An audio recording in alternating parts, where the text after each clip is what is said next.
Active कुकिंगमध्ये परत एकदा आपले स्वागत। आज आपण बनवूया पौष्टिक आळीवाची खीर। आळीवाला प्रत्येक वेगवेगळ्या भाषेमध्ये वेगवेगळं म्हणलं जातं।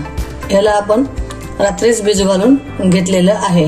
आता आपण याला चाळणीमध्ये निथळून घेऊया। चाळणीवर आपण याला असे निथळून घेतलेलं आहे आणि एखादा बारीक खडा काय असेल तरी ते पाण्यामध्ये निघून जातो, बुडाला बसतो। म्हणून मी आता हे आळीवाची आपण खीर बनवायला सुरुवात करूया। पहिल्यांदा गॅसवर एक गरम भांडं ठेवूया, त्यामध्ये थोडंसं साजूक तूप घालूया। आता सध्या हिवाळा आहे, अतिशय पौष्टिक मोसम पण आहे, पौष्टिक खाद्य पण खायला पाहिजे आपण। या आळीवाच्या खीरमुळे बऱ्याच जणांचा कमरेचा त्रास, सांध्यांचा त्रास कमी होतो आणि आळीवाची खीर या हिवाळ्यात आपण 5-6 वेळेस तरी खाल्लीच पाहिजे। तर त्यामध्ये आपण भिजून घेतलेले बदाम बारीक ओवे चिरून घेतलेले आहेत, ते घालूया। थोडेसे असे परतून घेऊया।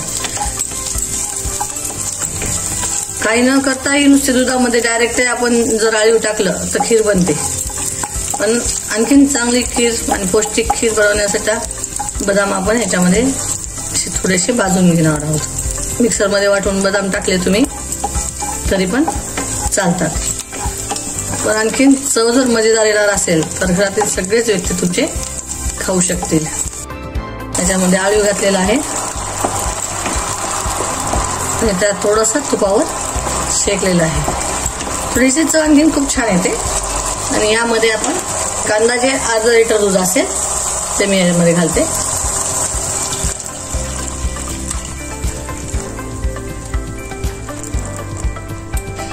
याला आता 10 ते 15 मिनिट मीडियम गॅसवर छान उकळत ठेवायचं आहे। छान उकळत आल्यावर हे थोडंसं घट्ट पण होतं आणि त्याचा रंग पण छान येतो। एक अंदाजे पुढील 15 मिनिटं तरी आपण मीडियम गॅसवर ह्याला उकळून घेऊया। थोडक्यात आपण याला आटून घ्यायचे, जेणेकरून आपली चव खूप छान लागते। आता आपण पाहू शकतो की आपले आळीव किती छान शिजले आहे। त्याला शिजायचं काहीच नसतं, ऑलरेडी मऊ असतो तो, थोडासा आतमधून कडक असतो। पण दुधामध्ये तर आटवलं म्हणून त्याचा रंगही, दुधाचा रंग पहा, एवढं दूध टाकलेलं होतं आपलं अर्ध आटलेलं आहे।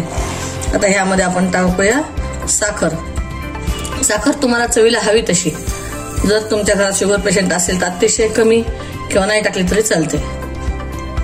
मी आता अंदाजे 4-5 चमचे साखर टाकलेली आहे, म्हणजे ह्या चमच्याने मी सपाट चमचा टाकलेली आहे।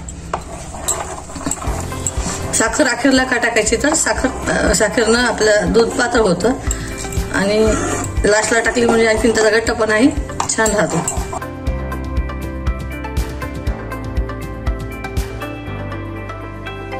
पाहू शकता की छान याला उकळी आलेली आहे। आता आपण टाकूया याच्यामध्ये खजूर। खजूरचे 2 खजूरचे बारीक तुकडे करून घेतलेले आहेत, बारीक चिरून घेतलेले आहे।